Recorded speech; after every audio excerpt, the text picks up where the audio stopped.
Hello mga ka-DIY, welcome back sa YouTube channel natin. Meron tayong pag-uusapan patungkol dito sa ating mga battery na mga nabili natin.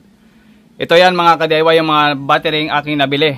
Ito rin yung battery mga ka-DIY na ginagamit ko sa aking solar setup, sa aking small solar setup. Sa hindi nakakaalam mga ka-DIY, kapag meron kayo nito, baka meron sa inyo yung ganitong klase ng battery. Buenas nyo mga ka-DIY kapag meron kayong ganitong klase ng battery. Ang ganitong klaseng battery mga ka-DIY, ito ay ginagamit sa ating mga e-bikes. Ginagamit din siya sa ating mga solar setup. Yan, ginagamit din siya mga ka-DIY sa mga e-trikes. Dito kasi sa aming lugar, is na-pull out na yung tricycle dito sa Boracay Island. Bale, ang ginagamit nila dati dito sa buong isla ay tricycle. Ngayon is e-trikes na. So yung e-trikes na yun mga ka-DIY, na dito sa buong Boracay, ito yung ginagamit nila. Isa ito sa ginagamit nila sa mga battery. Taglay nito mga ka-DIY, ang pinakamataas din na cycle. Sa cycle pa lang mga ka-DIY, bawing-bawi ka na. Bawing-bawi ka rin mga ka-DIY kasi mataas din yung kanyang C-rates. Mataas yung C-rates niya sa discharge. Mataas din yung C-rates niya pagdating sa charging. At higit sa lahat, yung kanyang cycle. Taon na bibilangin bago siya masira. So yun mamaya mga ka-DIY, isi-share ko sa inyo kung bakit isa sa pinakamagandang klase ng battery. Ang battery ito mga ka-DIY, ito nga pala ang lithium titanate. Sa hindi nakakaalam mga ka-DIY or bago sa inyong pandinig, ito po ay isang lithium titanate. Prismatic type. Yan, prismatic type. Napakasulit nito mga ka-DIY, napakaganda. Meron din silang isang type ng ganito is yung cylindrical, yung pabilog na pahaba, na parang ganito. LiPo4. Para siyang LiPo4 na 32650 pero medyo malaki-laki lang. So ito yung mga sample. Meron din tayo ditong 32650 or 32700, parehas lang yan. Meron din tayo ditong 18650. Ito yung battery. Meron din tayo dyang 18650 rin. Pero ibahin nyo ito mga ka-DIY kasi napakaganda ng specs nito, napakakunat, at higit sa lahat, wala ka talagang talo kapag ganito yung battery na ginamit mo. Papakita ko rin mamaya yung aking solar setup na small solar setup lang. Ulitin ko, ang battery ito ay mataas ang kanyang discharge. Mataas din kanyang charge pagdating sa C-rates ng ating battery. Importante sa battery yung kanyang C-rates. Dapat alam nyo rin kung anong klase ng C-rates na ginagamit. Halimbawa ganito, meron itong C-rates, meron din itong C-rate, C-rating, at meron din itong C-rating. Ang C-rating nito is mataas ang kanyang charge and discharge current. Yun ang importante sa mga battery para ibagay yung inyong mga BMS at saka mga balancer. So, at higit sa lahat yung kanyang cycle. So ito yan mga ka-DIY. Ang brand nito is Toshiba. Lithium Titanate Toshiba, made in Japan. Ganito yan. Ito siya ngayon. Pero yung iba nito is nakalas ko na at na-set up ko na dun sa akin solar setup. Small solar setup lang, hindi ko pa na-upgrade. So papakita ko sa inyo. So ito mga ka-DIY, hinarap ko muna yung pangalan niya, Toshiba 12S. 12S, then 40 AH 12S 27.6 volts. Yan. Kapag hindi pa siya nakalas, isa siyang 27.6 volts DC. Yung ganito. So sa e-trike kasi, apat sila yan sa loob. Apat na ganito. Sa isang e-trike.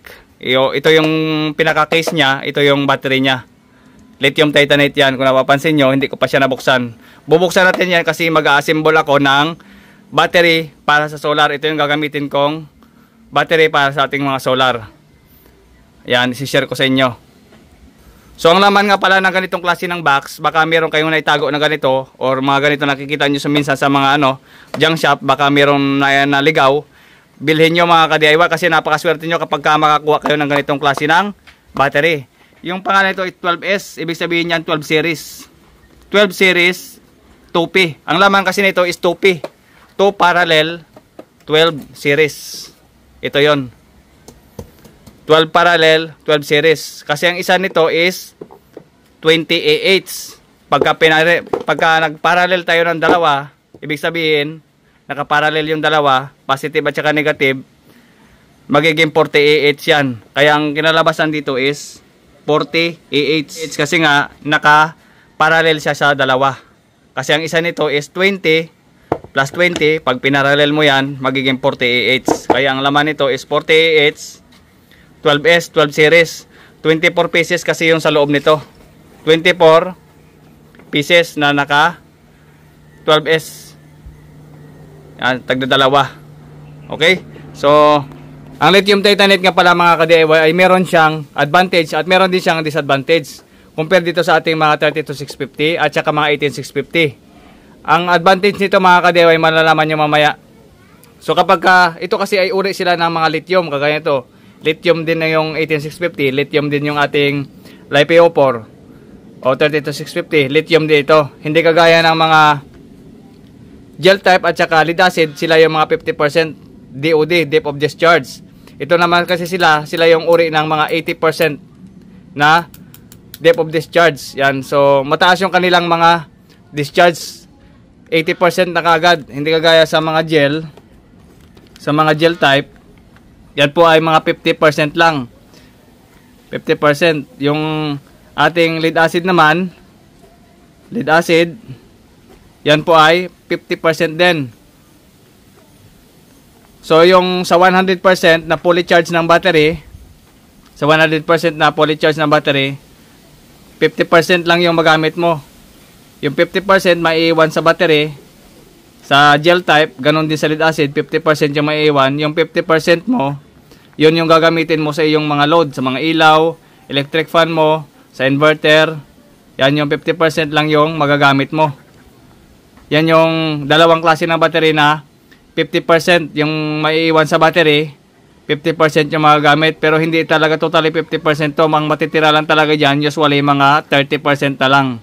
Ganon din ito, usually yan, mga 30 na lang, yung 30% na lang yung matitira dyan. Kapag ka sa gel type at saka sa lead acid.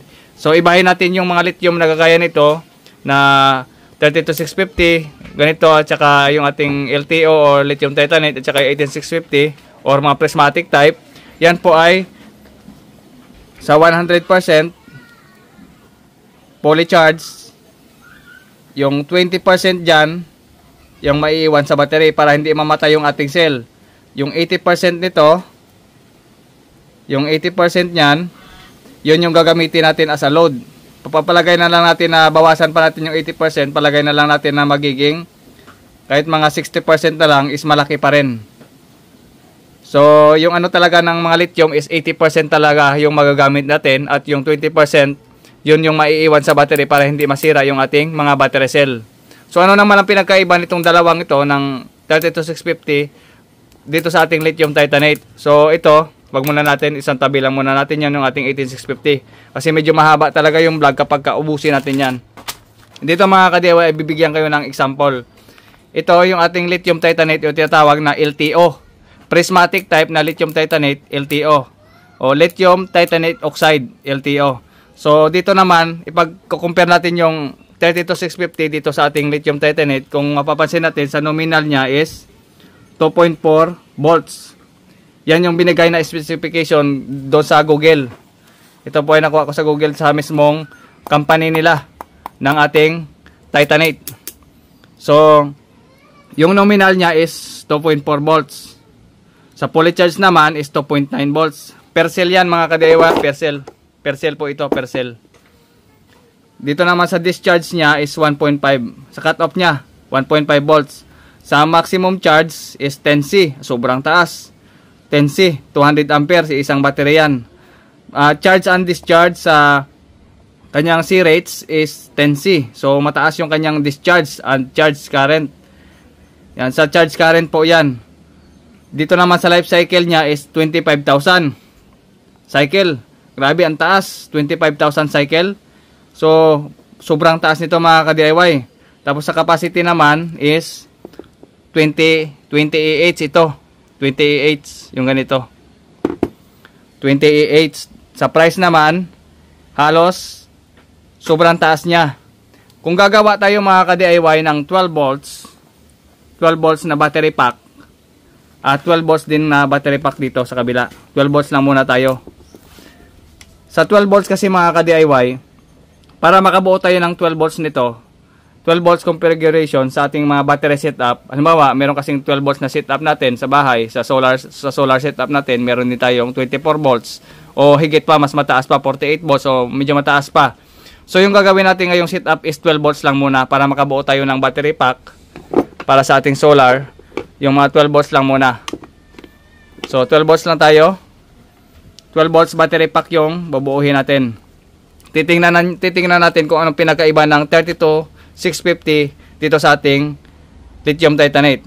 Okay? Sa nominal niya, kailangan natin ng 5 battery. 5 battery na nakasiris. 5 ganito na nakasiris. Pagka siniris natin yan sa 5, times natin yan sa 5 battery na nakasiris is equal to 12 volts. Yan. 2.4 volts sa nominal, i-times natin sa 5 series para makakuha tayo ng 12 volts. So, nakuha natin yung 12. So, sa fully charge naman kasi ng battery, sa fully charge niya is 2.9 lang. Sobrang baba lang talaga yung binigay na ano. Ito yung pinaka-disadvantage nila. Yung 2.9 volts sa fully charge.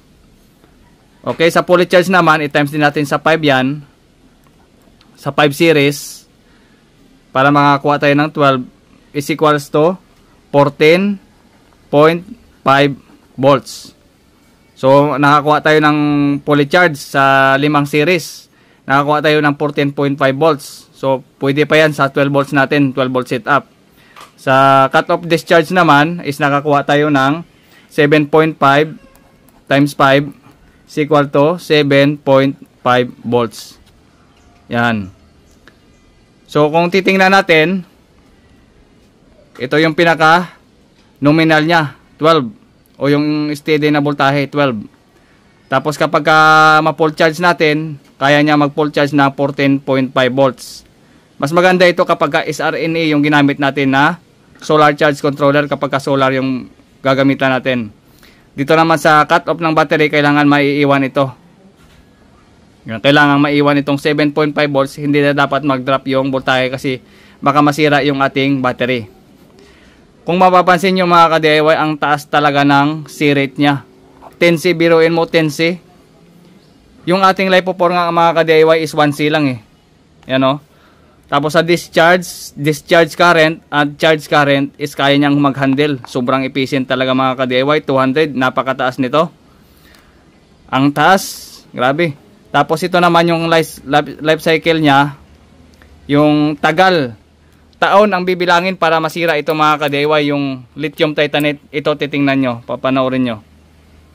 Life cycle, binigay ng manufacturer is 25,000. Yung 25,000 kasi na yan, yan yung cycle ng battery.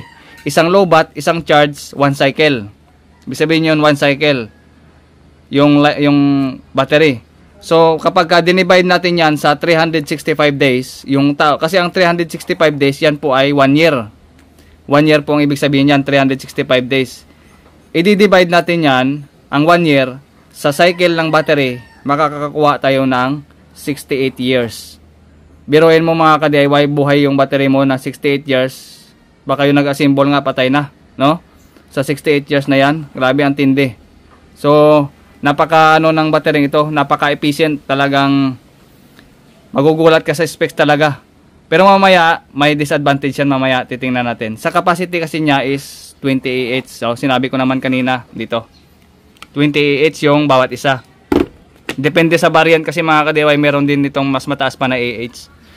So, sa price nito mga ka-DIY, sobrang taas. Kahit hanapin nyo ito sa online shop natin, sa mga online shop, gaya ng Lazada at saka Shopee, sobrang taas, napakataas ng very high, no?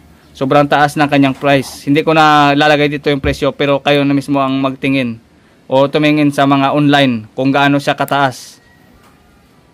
So, yun lang mga ka-DIY, napakataas ng presyo nito. Halos times 4 sa mga battery ganito. Yan, sobrang mahal niya.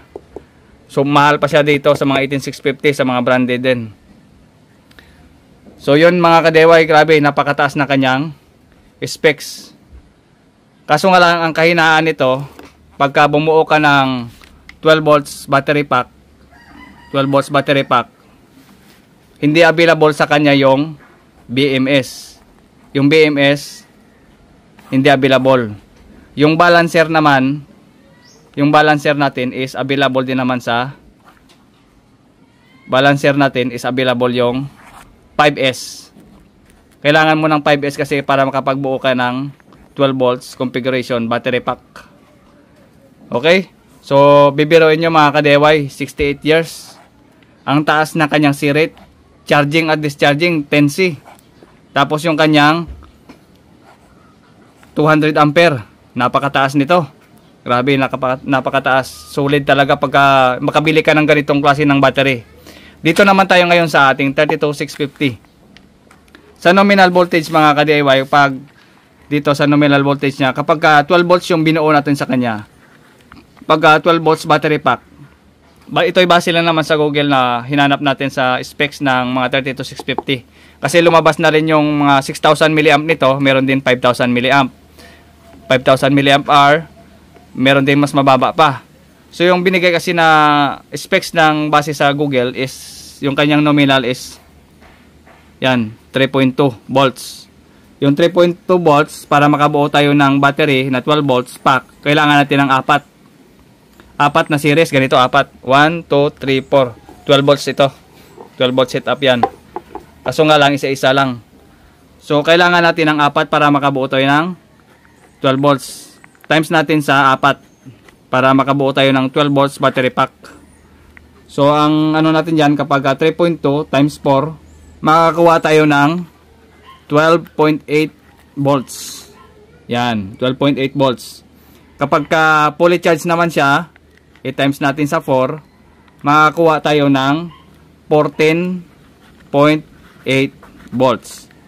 Sa discharge cutoff naman, o yung pinakalobat nito is 2.2 volts. Kapag tinimes natin sa 4, makakuha tayo ng 8.8 volts.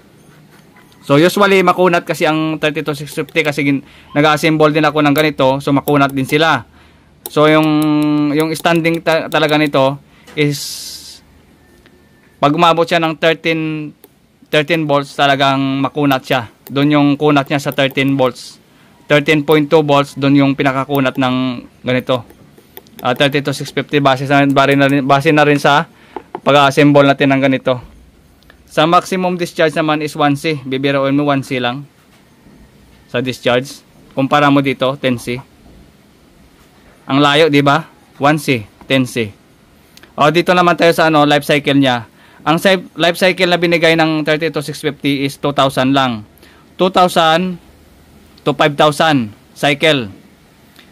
Halimbawang bumili tayo ng battery, alamin din natin yung specs ng battery kung anong cycle niya. So, ang binigay kasi na cycle doon is sa 2,000 cycle lang yung binigay ng 32650. So, kapag dinivide natin yan sa 365 days per year, kasi yan 365 days na yan ang year. 1 year natin yan, 1 year. Kapag dinivide natin yung 365 days sa cycle ng battery, sa 2,000 cycle, makakuha tayo ng 5.4 years. 5 taon at kalahati, makukuha natin at magagamit natin yung 32650. Sa capacity naman ito, may available din naman yung 5AH or 6AH. Pero usually, yung binigay lang talaga ng Google is 5AH. So, sa AH, mababa. Compare dito, 20.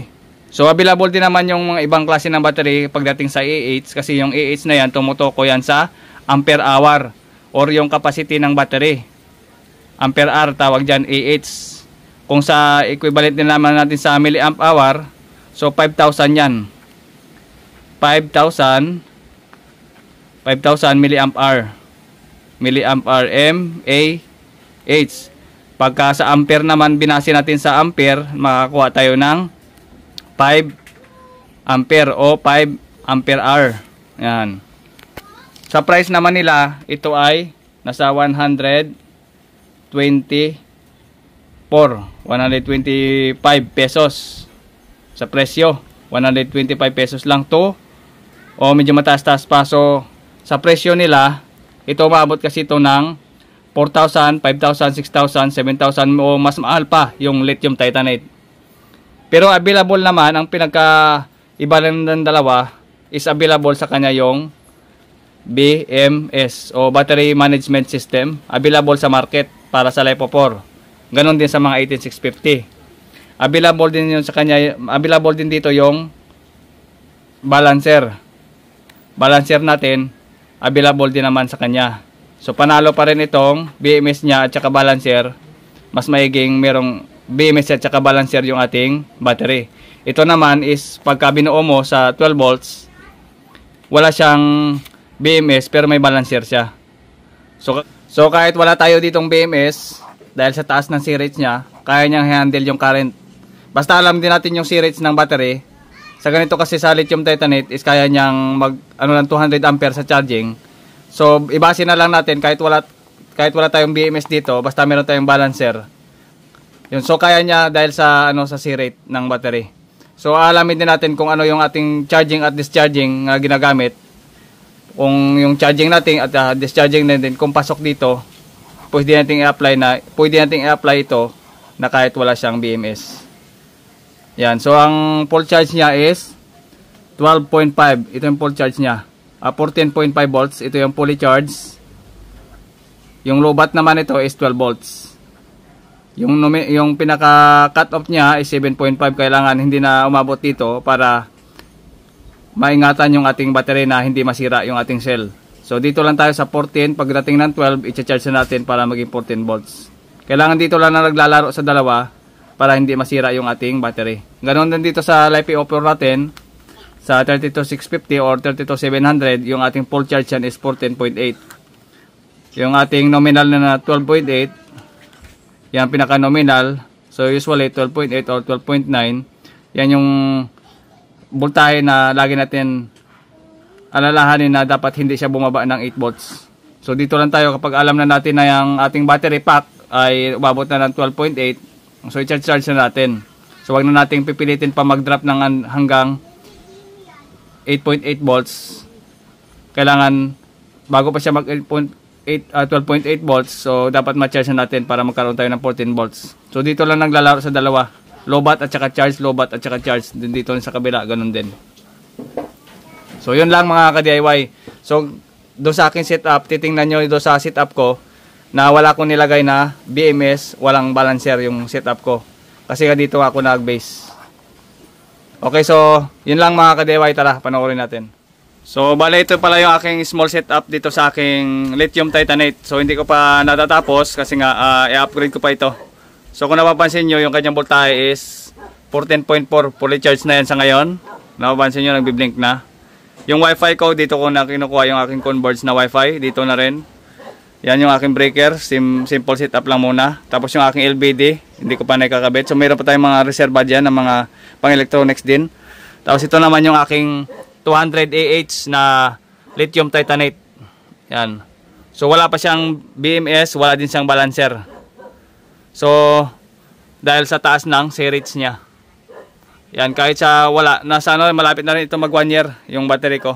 So okay naman hanggang sa ngayon. Yan. Okay naman dito kung kinukuha yung electric fan ko, wifi ko, yung mga charger natin, lights.